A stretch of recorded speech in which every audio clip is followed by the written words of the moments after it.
terrific off the bench for us. He gave us a spark offensively when we needed it. He made that great play down the stretch when he penetrated and hit Nick for that 3-point. Well, Nick missed a free throw, but that gave us a 3-point lead.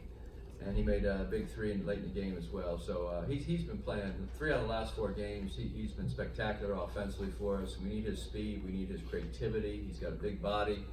And we just need him to rebound. He's got a 0 on his rebounding total. We'll talk to him about that. But for him to become a complete player, he's got to defend at a high level and also rebound the basketball.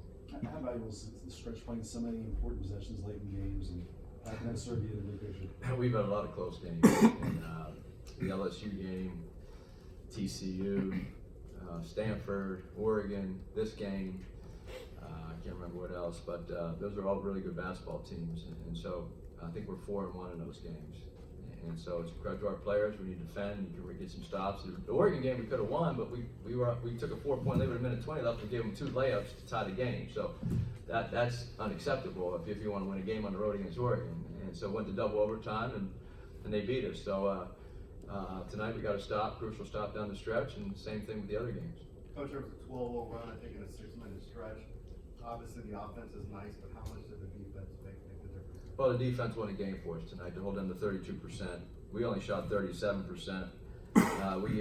They had a couple more offensive rebounds. We won the game with their defense, and then we went 14-16 at the foul line, so that always helps. I think we made some huge shots late in the game, 6 or 7 down last couple minutes.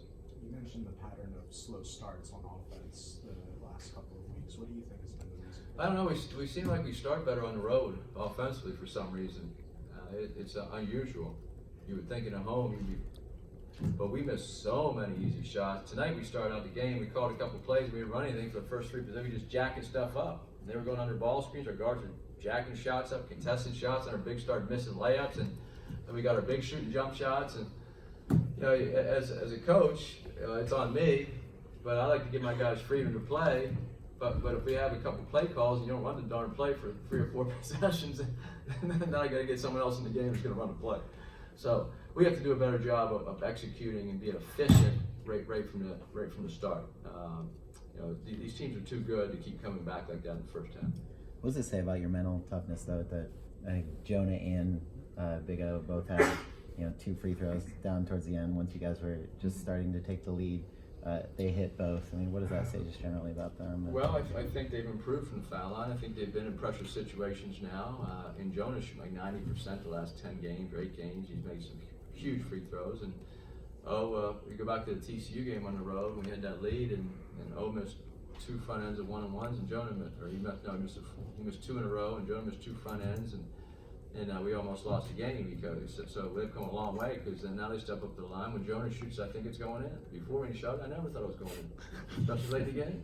Okay, so right now Jonah's shooting lights out. He's shooting 90%, I think, and that's what you need. You as a senior guard, you go get the ball, get fouled, and go make your shots. Were you surprised that they got more offensive rebounds and points in the paint?